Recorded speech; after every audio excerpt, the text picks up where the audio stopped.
The second group is the awakened. These people who are spread all over the world have realized that actually COVID has succeeded in testing positive everyone who is plagued with serious corruption, the governments of the world and the elites.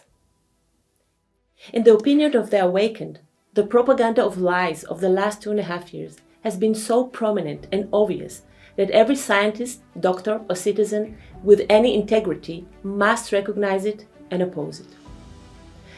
Those who stand with this group often also speak about globalism, the New World Order, and Agenda 2130, whose purpose is to establish a one-world government which will exert total control over the entire world population. In view of this malicious plan, the members of this group participate in demonstrations, protest on social media, and try in every possible way to wake up the sleepers, whom they call sheep, calling for a rebellion against the matrix institution and thus prevent realization of the evil plan. The sleeper, on the other hand, call the group of the awakened conspirators.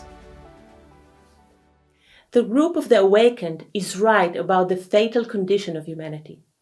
But since their point of view is of the earthly and the material, their spiritual consciousness does not perceive the actual reason for this state and therefore also the actual solution.